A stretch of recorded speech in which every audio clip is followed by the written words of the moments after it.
And we wish to welcome you to Munchkin Land. No, this is a podcast called Syracuse Sports where we talk about, yes, Syracuse sports. And today, friends, it is plural Syracuse sports because, do you hear that? It's basketball. That's right. Basketball said, you know what? We're going to have a media day. We're going to have you come talk to all of our players and coaches. And I said, I can do that. And then I can bring the best of what I heard at Syracuse Basketball Media Day to the great viewers and listeners of Syracuse Sports. So that is coming up. We're also going to talk some football today. Our friend Damien Rhodes going to drop in, talk some football, midway point of the season, where Syracuse goes from here. Is Rickie Collins the right quarterback for Syracuse? All of your Syracuse football questions answered heading into the Pittsburgh game on Saturday and the second half of the season coming up with Damien Rhodes. But we start with a little basketball right now. Adrian Autry, there is no question, is under pressure to get this team back to the NCAA tournament. He acknowledged that at Media Day, said he wants to make the NCAA tournament every year. He acknowledged a statement from Syracuse athletic director John Wildhack in the offseason about wanting to play meaningful games in March. And we all know what that means. Now, am I going to label this a tournament or bust season? No.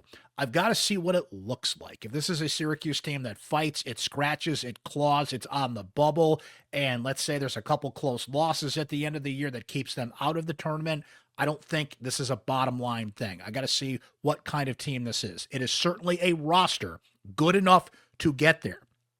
Transfer portal, recruits, the whole thing. If you are a bottom line tournament or bust, I don't care what the circumstances are, person. I don't blame you for that, but I don't want to put myself in a corner on that, though. The expectation with a 4-year drought for Syracuse basketball out of the tournament is an eternity, and I totally understand if you feel that way. So while Autry acknowledged that, I wanted to play a couple other things from Autry. Guys, by the way, little programming note, I do want to get into some more video on the pod. Old dog, new tricks, trying to learn. So this is some audio I'm going to bring you from Media Day, but as we go forward here on this show, we're always evolving, trying to get better. We're going to try and incorporate more video into this thing, but we're going to go old school with some audio from Media Day here and the best of what players and coaches said. And here is Adrian Autry. Now, we know what the mandate is to make the tournament, but Autry and just kind of his opening statement, new season, everybody's ready. New season, new team. That's what it is, and everything that's in the past is in the past. For me, I've had a chance to have 2 seasons to compare, to learn from, and to build, right? So we're building this program. When I took this over, rules have changed, things are different. So on the fly, we're trying to build it back to where it needs to be, and I think that this year's roster is a accumulation of that, right? The fun question at this time of year used to be zone or man-to-man. We don't really do that anymore, but a question that comes up every year is how deep on the bench can you go? And this is a team that appears to have a deep bench. So Autry addressed that, and there's something that's been holding him back from wanting to do that the past couple of years. I would say, this is the team that, with no injuries that we could, really try to get after people and get up and down and really try to play deep into my bench. I've tried that the first couple of years. It's just we've gotten hit with some injuries my first 2 years. So, this year, hopefully nothing goes wrong and we can try to do that. What that starting five is going to look like, what that bench rotation is going to look like. Those are the fun things that we're going to discuss going forward here on the pod. Our Syracuse Sports Insiders certainly have some thoughts on that. But Autry, if this team stays healthy, wants to see guys come off that bench, what that bench is going to be. Now, I think Kayen Anthony is going to come off the bench, right? I don't think he quite makes it into the starting five of this team, but always keep in mind, it's the starting five, while important, that's the thing everybody likes to talk about. It's who's on the court when it matters. And if you have matchups that work out better and you have the depth to do that, which Syracuse, Autry is right, has not had the depth to do so due to injuries the past couple of years. That's a fair thing to say. Then I don't want to get hung up in starting five. I want to get hung up in the best five against the team that you're playing situationally and what that looks like. That's coaching, right? I want the best lineup out there against what they're doing to counter opponents and to make them chase you around, frankly, right? So we always say that this time of the year. Hopefully this will be the year the health really benefits Syracuse and Autry can be as creative as he can with his roster and with his bench. The star of Media Day was certainly Kiyan Anthony. He comes out And I think he stood in one spot for about 45 minutes and didn't budge as people were coming and going with the cameras and the microphones and the notepads and the boom mics and the iPhones and everything used to document media day. And I asked Kiyan about his game and what he thinks he can bring to the table right here. Well, right away, I definitely contribute, 3-level scoring, playmaking. I feel like playmaking is an underrated aspect of my game. Whatever position they put me at, whether I'm starting or not starting my freshman year, I feel like I'm definitely going to play a lot, and I'm definitely going to contribute any way I can. What is this team going to look like this year? What have those practices been like in the summer leading into fall, and what we can expect? Basketball this year is going to be a lot of highlights. It's going to be fun. We got a lot of versatility, so you're going to see a lot of dunks. You're going to see a lot of three-pointers, and just a lot of crowd-energizing moments. I feel like we do it in practice, even with, the coaches watching and the managers watching. It definitely starts to feel like a game environment because we're just going at it every day in practice, damn near ready to fight each other in practice. So we know once we step on the court against the opponent, we're taking that same type of time out on them. Requisite question about Carmelo Anthony. They were in the Carmelo K. Anthony Basketball Center while talking yesterday, and I mentioned a documentary crew was following around young Kiyan about his father and the relationship with his father. So we'll look forward to that movie or documentary, whatever it's going to be in the near future here. But here is Kai on just being in the shadow. I don't think so. Even though I'm at the same school as him and have the same last name, I don't think at the end of the day we're two different people. He McDonald's All-American, #1 player in the country. He came in, with the chip on his shoulder. I feel like it's a little different for me just because I proved myself a little bit later in my career, in my high school career. So I'm just trying to come on here and show that no matter how long it takes, if it's 1 year, 2 years, I'm still trying to get it done, and I'm trying to get to the next. So Kai is one of the many new faces on this team. There's 11 new players on this team, including a lot of transfers, and a couple of which you're going to hear from here shortly. But the thing that anchors this together, and I don't even know if a lot of these transfers would be here had it not been for the commitment of J.J. Starling and Donnie Freeman to come back. They were the first two. The jolt that created in Orange Nation when those two decided to come back, and you just don't know in the transfer portal era. They're coming off a 14-19 season. Would they want to go elsewhere to have success? But no, they committed to it. JJ and Donnie are also linked in that they both were injured last year and didn't get to play a lot together. So hopefully that is the case this year. Something, by the way, that Donnie Freeman talked about, that, yeah, we were only on the court together for 6 games, but the chemistry is tight between him and J.J. Starling. We only played 6 games together. We have countless practices together under our belt, so the chemistry is there. We could go out there right now and we'd be perfectly fine, despite the statistics and how many games we play together. But when you have great players around like George, Betsy, White, Kayen, those guys, it's easy. It's easy. It just takes time, but it's easy to click. It's not really that hard to bring that good of players together. Everybody kind of bought into the role, and we're going to be good. So when JJ decided to come back, and now he's a salesman, he is pitching these transfers, and they were involved in the process. Autry and this coaching staff had those guys at dinners and talking to these players when they came to visit Syracuse. What was the pitch from JJ to all of the transfers that came in, a total of 6 to Syracuse? Come and let's do something that hasn't been done here in a while. I mean, we can make history. We can build something great here, and I feel like how can you not want to do that as a high level athlete? How can you not want to compete at the highest stage and be able to do something that hasn't been done here in a while? Now, one of those guys is Naithan George from Georgia Tech, led the ACC in assists last year. Players were really excited about George, how he runs the floor. There was a few guys excited about the lob potentials. I think we're going to see some more dunks, fast-paced offense, and he is certainly looking forward to being the guy that gets Syracuse back to the tournament. That's something that he said right when he signed on. He's embracing that challenge and running this offense. Let's hear from, he does prefer Naithan, by the way. Naithan. It does start with the work for sure, just building that worksman-like mentality.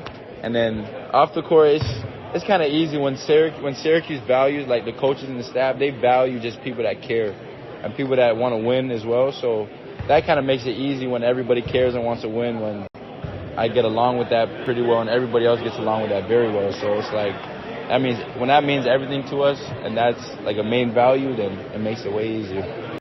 Here's another one from SU's new transfer point. I feel like him just bring that floor general role, just being another extension of the coach, just being a leader, especially a vocal leader. And I feel like I've stepped into that role throughout this offseason and the summer, so yeah, just being that and just being another player that can make shots and make plays as well. Another new transfer who people are intrigued by is William Kyle III, who comes from UCLA. He's a little bit more of a smaller center, but can jump out of the gym, athletic. Look, this is a team that if it's going to make the tournament, has got to play better defense. This was an awful defensive team last year. You can score 1,000 points a game. You got to stop people. You've got to play defense. And William Kyle, I think, can bring something to the table there, creating transition with some block shots. He's not the traditional big center. He's 6'9", but he is athletic, and Syracuse is going smaller and quicker at that position. But there was a player that well, here's the question I asked. I said, who won the summer? Who was the best player in the summer workouts? And he really had to think about it, but this is what William Kyle said. I was extremely impressed by Sadiq White. For a freshman, I've never in my career seen a freshman be as vocal as he has been, and obviously a freak athlete. When he first got here, he struggled with some things like a freshman. I mean, I was a freshman as well, but seeing how he has just adjusted, he's gonna have a really big impact for us this year, and be on the lookout for Sadiq for sure. It was interesting. I asked Naithan George that same question. He said that Nate Kings, the Oregon State sharpshooter, was the best player. Kyle thinks it's Sadiq White. Now, all the attention was on Kiyan Anthony yesterday, but Sadiq White was a name, I think, that really stirred a lot of buzz, right? And people are excited about what he's bringing to the table, the athleticism, the dunking. But what I was particularly impressed by, and nice transition into hearing from Sadiq White, is not only can he defend, he embraces being a defender. Defensive versatility, you know what I'm saying? Being able to guard 1 through 4, 1 through 5 if needed. So just being there defensively, being a pest, and then letting my offense just be my offense, falling in love with, you know what I'm saying, the defensive side of the game first. Was really impressed with Sadiq being a great defender. Half the battle is you got to want to do it. It's the old want to. You have got to want to defend. It was interesting. Kiyan said something yesterday that they spent pretty much the first 6 weeks of workouts almost exclusively on defense, right? So they understand defense creates offense. It creates transition. You've got to play good defense to be a successful team in the ACC. Getting to the NCAA tournament is just that hovering thing around this team, and it's something that Sadiq White did not back away. Expectation here for us. We don't come in saying that we're just going to win this amount of games. We feel like we belong in the tournament, and especially with this group of guys with an elite point guard like Naithan George, who led the ACC in assists, and shooters like Nate Kings and other guys like that. Man, I feel like this is the team right here that can do it. And one more, if you are going to get better at defense, Alan Griffin, Syracuse's assistant coach, former Orange guard, of course, says, yeah, offense can help create transition, but there's a certain attribute that Autry has been really. If you play good offense, it allows you to get back and set defense. You take quality shots. Again, you have balance, and you're able to get back. So a lot of it comes is both sides of the ball. But the one thing that coach has been really hitting us hard with is toughness. Right? You got to be tough. Regardless, we don't care if you're a 1,000-point scorer. If you're not tough, you're not going to be able to play the defense that we want you to play. So it's been a big emphasis on toughness. So there you have it, friends. A little taste of Syracuse basketball. They've got an exhibition at Buffalo. Yes, at Buffalo, going on the road to play Buffalo October 25th. The season starts Monday, November 3rd with Binghamton at the Dome. It is here. Basketball has made its way into our lives. And if the football team continues to slide, then that age-old question, when does basketball season start? It's pretty much here, friends. We still do have football very much on our minds, though. And we are going to talk to Damien Rhodes about this Syracuse football team at the midway point of the season here shortly. But just a reminder for you. How about 2 reminders? Being a Syracuse Sports insider gives you direct text message access to me anytime, guys. You are so helpful in our shaping of coverage of Media Day. I put it out there to you guys. What do you want to hear? What questions do you have for players and coaches? And a lot of those sound bites that you just heard. I want to thank so many of our insiders for their great questions here. I wish I could shout out all of you guys here, but Brian C., Sean, James L., Cody, Mark C., a few other guys and gals I'm leaving out here. Thanks for all your great questions. Randy, I know, had some great questions out there. My guy, Frankie. Sorry, I'm going to leave some people out here because you guys were awesome, and you really helped me shape the questions to be asked at Media Day. So thank you for that. Thank you for being an insider. It's just $3.99 a month to get direct text message access to me anytime. The other reminder is we love to feature your original music here on Syracuse Sports. And we've got a band today. They're made up entirely of Syracuse University students. They're called Mimicking Mars. Great band name. Terrific band name. This is a song called Fallen Easy. So what we're going to do is we'll feature a little bit of the tune here, and then we'll play it in its entirety at the end of the podcast. And by the way, we can do that for you. Send us your original music. If you're in a band, you're an independent artist, and you want to get your music out there, we would love to help you out. All the info is in the show notes on how you can get in touch so we can do that for you. So before we hear from Damien Rhodes, let's hear a little bit from Mimicking Mars, a little taste of Fallen Easy.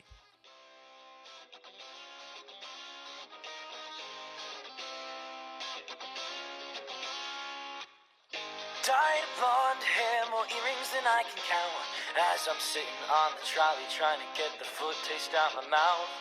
Trying to lyricize a song, I have no clue what it's about.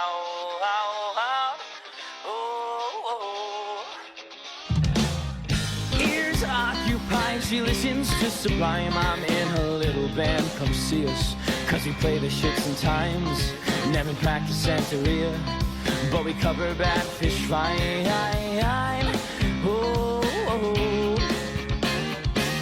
And I could have been born yesterday. Still feel I'm out of all the words that I could say. Intriguing stranger and a charming kind of freak. I might need a tutor who can teach me how to speak. Reflections looking back, he doesn't recognize the many scenes. Might be a concrete domino falling, never been this easy.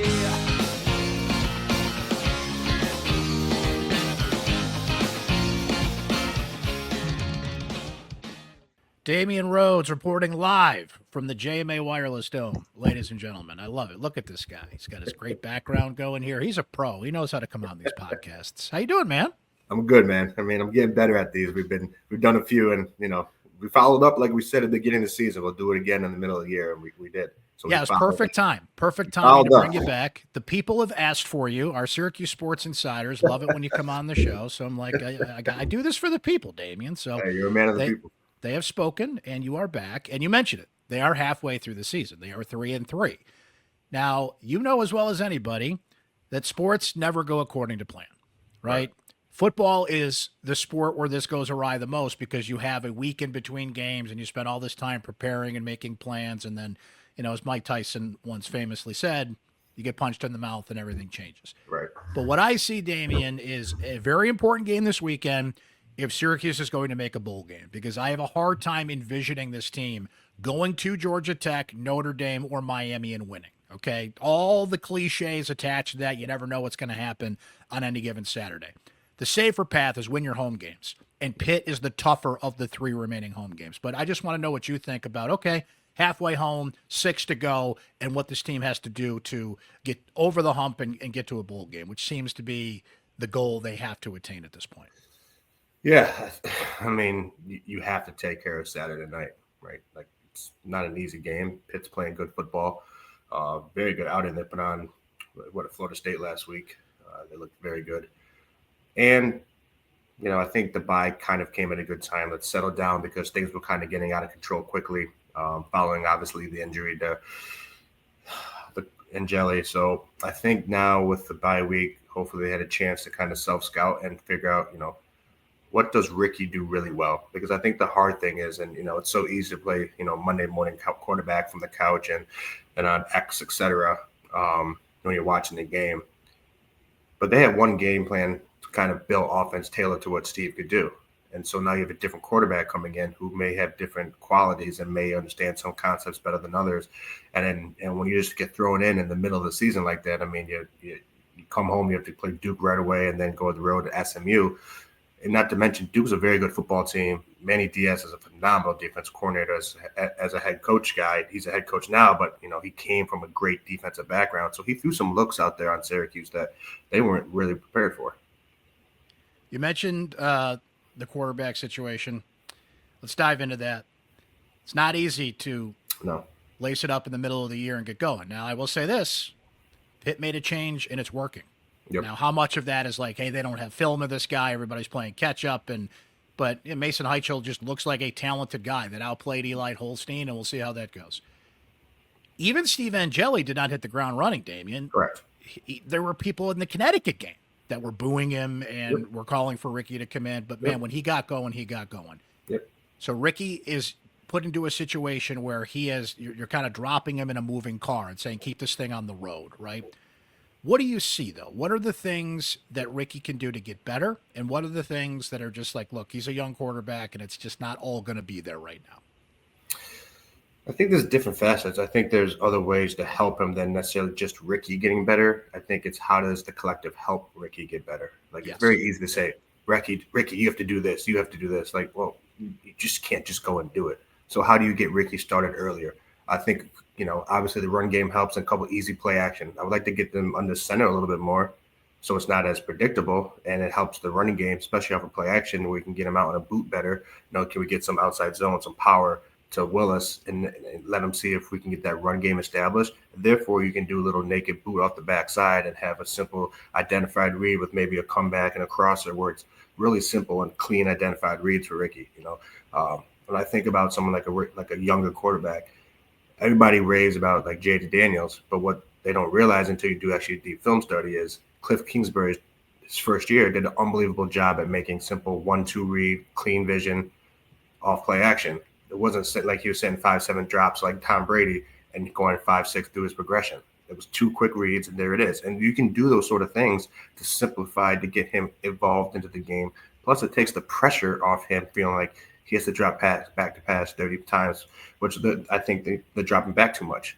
So that needs to happen. Get the run game going, easy, clean reads. And for him, just calm down. I think he probably feels this pressure of, Steve was playing amazing at a high level, trying to live up to that level too, which you can put a lot of internal pressure on yourself, and that makes you play tight. It makes you try to force throws. And it makes you actually, when you're just throwing the ball, it's not a smooth motion because you're so uptight feeling it that the ball starts sailing on you, and it's not as accurate as it can be. So I think it's a combination of putting all that together and really tailoring this offense around his skill set, not what they were doing that was successful. See, that's what I'm curious about right there. I want to pick up on that because I have not seen a quarterback in the last 2 games. He's played in 4, started 2, where he's been comfortable, right? And I get that you have a system. And Jeff Nixon's system works. Kyle McCord proved that. Steve Angeli was starting to prove that. But you have a quarterback that may have a slightly different skill set than those 2. And what I saw in the first 2 starts, Damien, was you are in this box and you will run this offense. Correct. But during a bye week, and I did ask Rickie this week, and he said he did have some conversations with the coaches about, hey, here's what I'm comfortable doing, right? Yep. So what I'll be curious about more than anything is, will he let him roll out more? Will he let him throw on the run more? Whatever that is. And by the way, as you know, Damien, you have to do that because Pitt is going to blitz the hell out of this kid. Pat Narduzzi always does that. So one way or the other, they're going to have to do that this week, right? Absolutely. And we have enough receivers on the one-on-one matchups that can win. We have them with Cook, with Gill.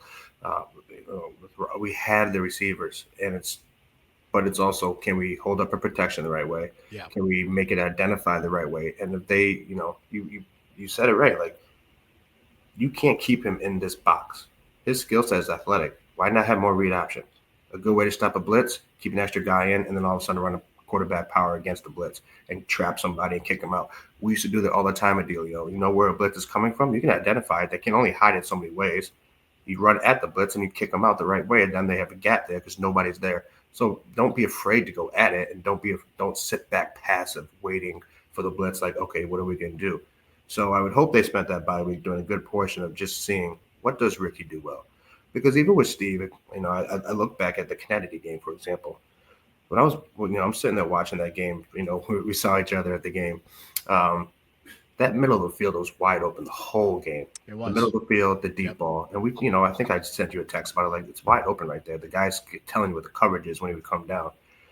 And it took a while for us to get back into that mode of attacking. And we did it against Clemson, and look what happened. We were going up and down the field. And even to Rickie's credit, when he came in, it was an attack mode still.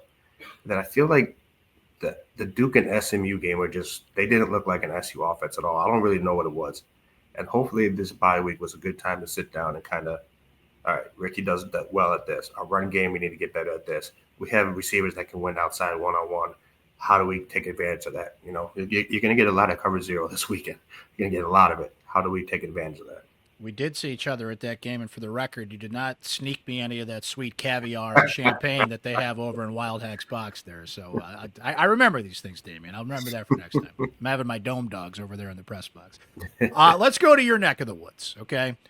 I have heard Fran Brown a few times now say, either asked about it or unprompted, we have to give Yasin Willis the ball more. But I think this is easier said than done, right? And the SMU game is a prime example of this, because there were some short yardage situations where they did give Willis the ball, and it did not work. Now, were those the right play calls? We can debate that all day. It's all in the past anyway. But what do you see from this running game, and maybe some things that they can tweak going forward? Because you have Willis and you have Nixon, who brings that pass-catching element to that room. Jaden Hart's gotten a little run out there. Unfortunately, Malachi James has been hurt, so he's not an option right now. But up to this point, what you have liked and what you want to see going forward from that group? So I'm going to a little bit contradict myself a little bit. With the way we have our receiver group, spreading them out with a little bit more 2x2, 3x1, opening up the field may be an easier way to run. Every time we want to run, we condense our offensive formation. And what that does is it brings in the defense and condenses it, which means running lanes close up. It means if they stunt, it means blocks can get missed more. It's harder to get that. So sometimes in order to run, you need to expand it, open up the field, open up some space, let you breathe a little bit in order to have better run lanes to find reads for the back. So, you know, again, sometimes short yardage. Oh, what does everybody like to do? Get really super tight. Well, all you're doing is inviting people into the area and clogging it all up. For a running game that's not getting going, it's not going to help. It's only going to make it worse. A good example is 2 years ago when Michigan went on their run.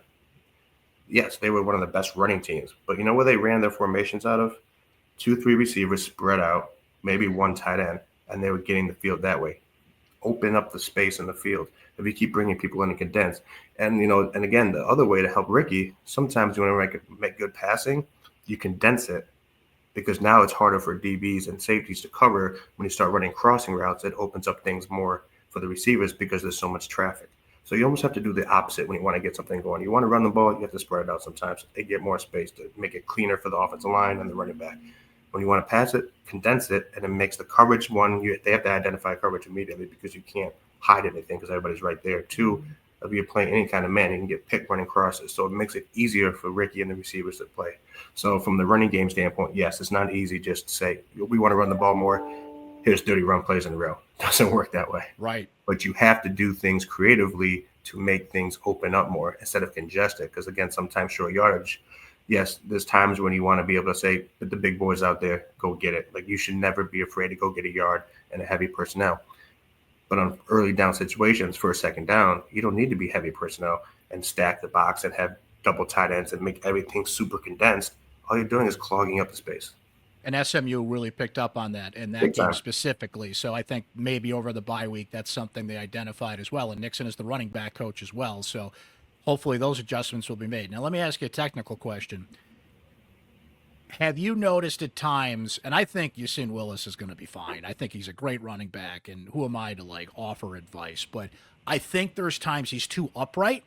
I think there's times he's got to lower his pads and really use his leverage, and the fact that he's, you know, the brawny towel man and run people over, right? Have you seen that at times, that maybe he's a little too upright, or his mechanics where they need to be, or am I just, you know, what I see sometimes is someone that's sometimes when he gets the ball, he's searching too much. Ah, okay. So, like, if you his feet are looking like he's not finding the seam and hitting it, he's trying to find like the perfect crease or hole, and sometimes just use your side, like you said, lower your shoulder and just go, and he's big enough where he should fall forward for 3-yard gains. Yeah. 3-4 yard gains. But sometimes I see a little too much trying to wait for something to open, where sometimes you just got to go. Like, especially, you know, I think about a couple times, even, you know, the Duke game, we get all the way down there early in the game and we get inside the 10. We can't go anywhere. We try to run the ball. It doesn't starts doing that and doesn't happen. One of the first drives in the Clemson game, we get down there, we have a couple runs. When you get down inside the 5, you just got to hit it. There's no waiting for something to open because there's no place to go. Again, now you're in a condensed set, and the only way to get going is get your butt vertical as fast as possible. And I think I need to see more of that right now. Sometimes I see too much going side to side looking for something, and he doesn't have the quick explosion to be able to take off like that. And especially in a running game that's struggling right now, like get vertical. Let's go. That's why sometimes I think maybe doing zone schemes right now is not what we need. Maybe we need a little bit more ISO, a little bit more two-man gap power schemes just so he gets downhill. And it's just, here's your read. Hug this down block. Don't worry about the kick out. Hug the down block, get downhill. It's a defense right now, Damien, that's rated 129th in the country. There's no sugarcoating that. I mean, No. you can nitpick certain things, but when there's only like 7 defenses in the country worse than you, something's got to get better. That's easy for me to point at and say, oh, man, do better, right? Come on, Elijah Robinson. But people are frustrated. They're trying to find a way for this defense to improve, and there are 6 games to do that here. And that this team is going to win 3 more games. You're going to need the defense to contribute. Even last year, it was bend but don't break. It was an opportunistic defense that made plays when they absolutely needed to, and we've just seen less of that. So given the short amount of time they had to do it, the personnel they have, the injuries, all things considered, what, if you're in that position as Elijah Robinson, can you tinker with to make some improvement on defense? It's, again, it's one of those you start reading like the X of the message boards off. We need more of this. We need more blitz. I'm like, you guys weren't. Everybody loved it last year when things don't go well because we had such great success so quickly last year. One of the things we also have is a lot of takeaways, and we're not getting involved. Like we're not getting the takeaways we got last year, and that makes a difference. Like we would bend a little bit, but then we get a takeaway, sudden change. And it kind of calmed things down. Plus, our offense was always on the field moving. We didn't have a bunch of 3-unit bats. Our defense has been on the field a lot for a lot of snaps and a lot of time. Whereas last year they weren't because Kyle had that offense moving. They were always getting at least a first down to let them sit down for a minute. So those things all add up and play a part to it. And I think sometimes one of the simplest things to do, granted, coaching high school is different. But I also remember being in game plan meetings many times in college and with Houston. It's just get back to simple schemes. Yeah. Like sometimes we're trying to do too much. I just look at the game sometimes and I'm like, there's open space everywhere for the offense to attack. And I'm not sure if it's because people are out of place or it's just somebody's thinking too much. Sometimes the easiest things, we're just going to go play 2-man. We're going to go play cover 2. We're going to play quarters. Just keep it simple. We're going to keep everything in front of us. They can get up and down the field between the 30s, but inside the 30, once they get inside the 30, we're holding them to field goals. Like there's nothing wrong with doing that. But I just think sometimes I'm just looking, I'm like, man, these guys just have way too much space to run. Screen passes going for 20 yards. That should never happen on down and distances where it's going to be a screen or a draw because they're not going to take a deep shot, but yet they're almost getting close to first downs. And I keep thinking about that Duke game. I'm like, early in the game, we had a chance to make a couple big stops. 1st and 20, first down on the first play. Like that should not happen. That just flat out shouldn't happen. It's either a missed assignment or people just thinking too much, not working. So I think just get back to playing a simple scheme, keep everything in front of you, and find a way to be one-dimensional defensively. Like you can't give up the gashes in the run and gashes in the pass game. There's too many big explosive plays. That noted, there are 2 players on that defense that are freshmen and have contributed right away. One being Dimitri Samuel at corner, who's up there amongst the leaders in the country in pass breakups, and Antoine Delorier, who has looked like a starting linebacker. Quite literally, by the way. That guy, he eats his Wheaties. I'll put it to you that way. But he has made a lot of huge plays out there, and they needed him. Derek McDonald's been banged up, and they needed someone to step in along with transfer Gary Bryant, who leads the team in tackles. So how impressed are you? I know we're in an age where players are ready faster and everything, but that 2 freshmen can come on the field and hit the ground running like that. Demetrius, I thought the amount of growth you saw just in that first half of the Tennessee game, that's a big boy spot to go start corner. They went after him, yeah. And the growth he made just throughout that game, let alone the season, that was impeccable. And Delorier,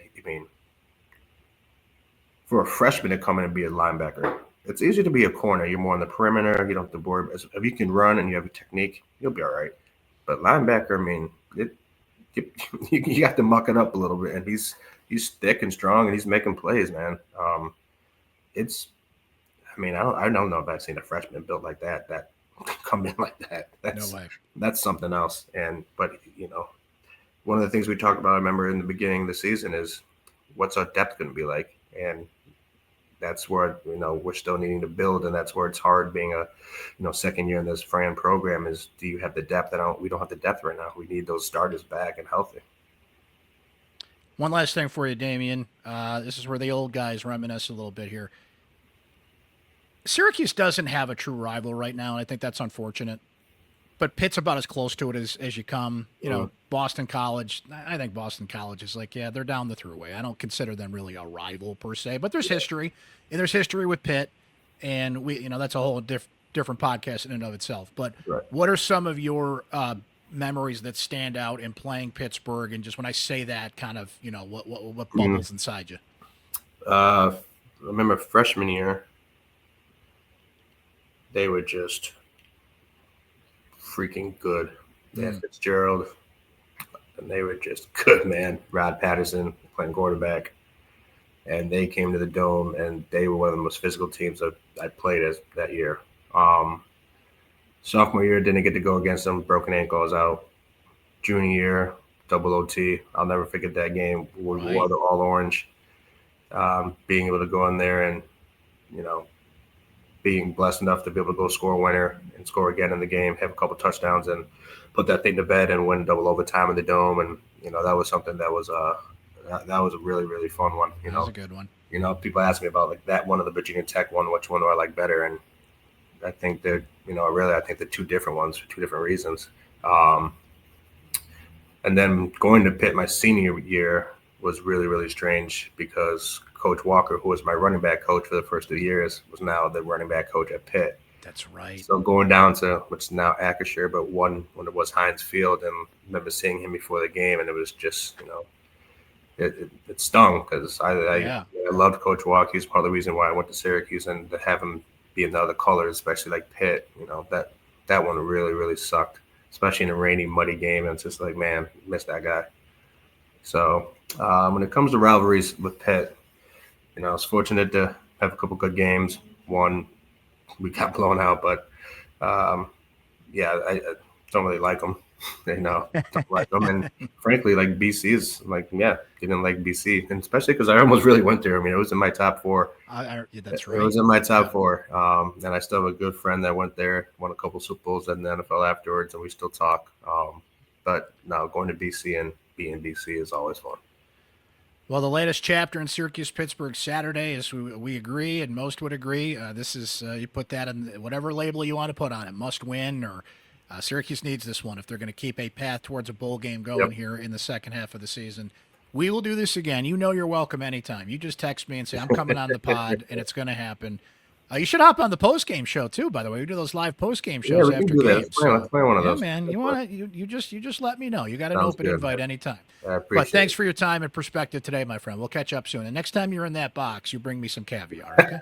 Will do, again. Thanks again to Damien Rhodes for joining us. Thanks to all those Syracuse basketball players and coaches that made time for us on Media Day. And our thanks to you for watching and listening to this podcast as well. We'd love for you to be a Syracuse Sports Insider so you can have direct text message access to me anytime. Don't forget, guys, we're back at it after the bye week. Syracuse-Pittsburgh post-game, late into the night, Saturday after the game. I'll be with you live on YouTube, on Facebook, on X. If you can't be there live Saturday night, which is all right for fighting and it's all right for podding, then make sure you are subscribed on Spotify, Apple, YouTube, wherever you get your podcasts. Follow, subscribe, so you can watch and listen on demand when you want. And all of my musicians out there, if you want your music heard on this show, please get in touch. All the info's in the show notes. You can email me directly, baxe@syracuse.com. That's BAXE at syracuse.com. But all the info's in the show notes about how you can get in touch and have your music featured here on Syracuse Sports. So let's let them take us out. Mimicking Mars, a band made up entirely of Syracuse University students. And they got a great song here called Fallin' Easy. That's going to take us out into the weekend. We'll talk to you Saturday after Syracuse Pitt, and we'll talk to you next time here on Syracuse Sports.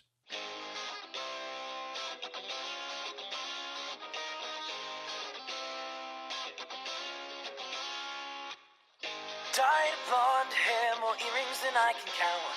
As I'm sitting on the trolley trying to get the food taste out my mouth. Trying to lyricize a song, I have no clue what it's about.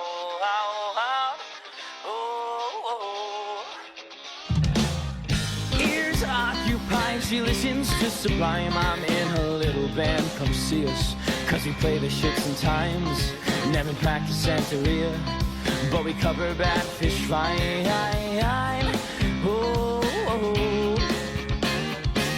And I could have been born yesterday. Still feel I'm out of all the words that I could say.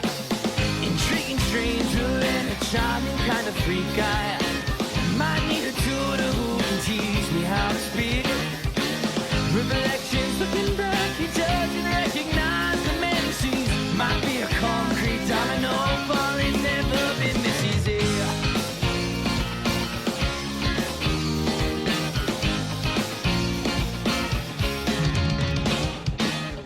Dyed blonde hair, more earrings than I can count. Been known to talk for hours and hours, but right now not a peep comes out my mouth.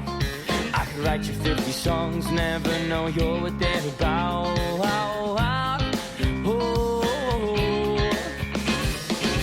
Being told I have a way with words. Right now my wrist is a blur. Intriguing stranger and a charming kind of freak. I might need a tutor who can teach me how to speak. Reflections looking back, he doesn't recognize the man he sees. Might be a concrete domino, but it's never been this easy. I've been stargazing at stop signs and reds. Mentally somewhere, all the text turned green. My mind is gray, her eyes are brown. My heart it pounds and colors me. So I'll paint the scene of an intriguing stranger and a charming kind of freak. I might need a tutor who can teach me how to speak. Reflections looking back, he doesn't recognize the man he sees. Might be a concrete domino, falling's never been this easy.